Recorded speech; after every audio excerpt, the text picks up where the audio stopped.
Student welcome back to the channel. और हम लोग कंटिन्यू कर रहे थे न्यूट्रिशन इन प्लांट। हम लोगों ने कल फोटोसिंथेसिस पूरी तरह से समझ लिया था और अब हम लोग आगे की ओर प्रोसीड करेंगे। आज हम लोग देखेंगे कंडीशन नेसेसरी फॉर फोटोसिंथेसिस। तो इसमें हम लोगों को ये समझना पड़ेगा कि आखिर कंडीशन क्या होता है फोटोसिंथेसिस होने के लिए। तो आप लोगों को कल इक्वेशन मैंने समझाया था, केमिकल इक्वेशन, कि फोटोसिंथेसिस होने के लिए क्या क्या चीज़ ज़रूरी होता है।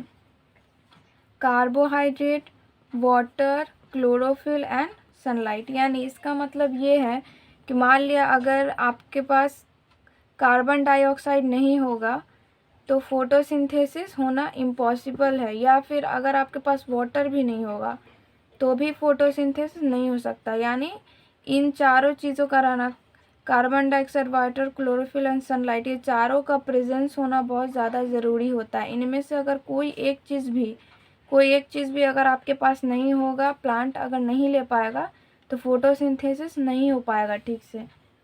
ठीक है, तो ये चारों चीज़ हो गया, carbon dioxide, water, chlorophyll and sunlight.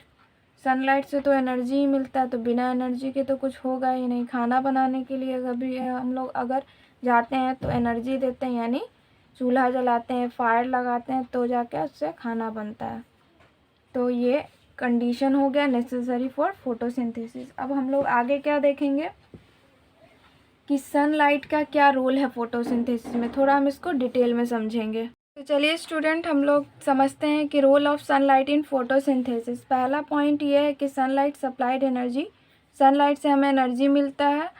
और दूसरा पॉइंट है कि sun's energy capture by plant leave with the help of chlorophyll and convert into chemical energy of food. यानी सन का एनर्जी है वो किसके द्वारा कैप्चर किया जाता है, क्लोरोफिल के द्वारा, और वो कन्वर्ट होता है केमिकल एनर्जी में। किसके रूप में, फूड के रूप में। यानी फूड जो होता है वो सनलाइट का क्या होता है, केमिकल फॉर्म होता है। मतलब सनलाइट से जो एनर्जी आ रहा है वो केमिकल एनर्जी के रूप में, फूड के रूप में फॉर्म हो, मतलब ये होता है।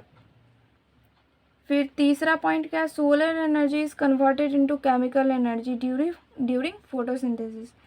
सोलर एनर्जी कन्वर्ट होता है केमिकल एनर्जी में ड्यूरिंग फोटोसिंथेसिस में। इम्पॉर्टेंट पॉइंट है, थोड़ा इसको आप लोग माइंड में रखिएगा। फोर्थ पॉइंट क्या है, this chemical energy get stored in the form of plant food. Chemical energy get stored in the form of plant food, यानी केमिकल ही एनर्जी होता है जो कि फूड के फॉर्म में प्लांट में स्टोर रहता है। तो चलिए गाइस, अब आप लोग इसका स्क्रीनशॉट ले लीजिएगा। चलिए स्टूडेंट, तो अब हम लोग इस गोल्डन पॉइंट को समझ लेते हैं। इसमें क्या कह रहा है इस गोल्डन पॉइंट में, since all the food on this earth this made by utilising solar energy. यानी इस दुनिया में जो भी है, जो हम लोग फूड के रूप में जिस चीज़ को भी देख रहे हैं, वो किस चीज़ का मतलब उपयोग करके बना है, वो सोलर एनर्जी का उपयोग करके बना है। ठीक है, मतलब सोलर एनर्जी अगर नहीं होता तो शायद कोई भी किसी भी तरह का खाना बनाना मुश्किल था। जैसे कि इस समझने के लिए हम लोग ये कह सकते हैं, जैसे कि अगर सन होता है तभी तो प्लांट उससे फूड बनाता है, क्लोरोफिल कैप्चर करता है, प्लांट फूड बनाता है और प्लांट का ग्रोथ होता है। यानी सनलाइट से ही एनर्जी कैप्चर हुआ, फूड के फॉर्म में केमिकल एनर्जी के रूप में फूड बना, उसका स्टार्च यानी ग्लूकोज। उसके बाद क्या होता है कि हम लोग उसी चीज़ को खाते हैं, यानी एनिमल्स क्या करते हैं, उसी प्लांट्स को खाते हैं हम लोग, और बहुत सारे छोटे छोटे एनिमल्स उसी प्लांट को खाते हैं। और छोटे छोटे जितने भी जीव जंतु हैं, इन ह्यूमंस हैं,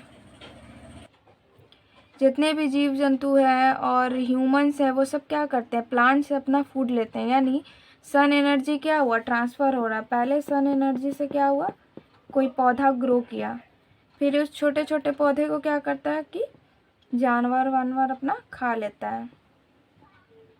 ठीक है, ये गोट है, मान लिया ये गोट है, ये इसको चर गई।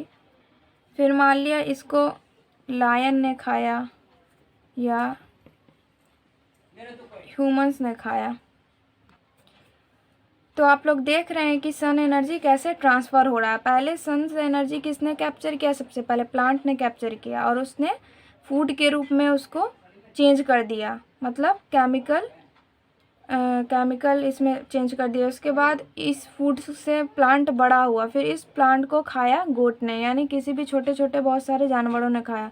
फिर इस जानवर को या तो लायन खाया या तो ह्यूमन खाया, कोई भी खाया, तो ये इस तरह से एनर्जी क्या हुआ, सब में डिस्ट्रीब्यूट हुआ। तो इसका मतलब हम लोग ये समझ सकते हैं कि therefore sun is the ultimate source of energy for all the living organism, यानी सन ही क्या एक अल्टीमेट सोर्स है, मतलब जितने भी लिविंग ऑर्गेनिज्म है उसको एनर्जी कहाँ से, सन से ही मिल रहा है अल्टीमेटली। तो इसका कहने का मतलब यही था। तो चलिए गाइज आप लोग स्क्रीनशॉट ले लीजिए।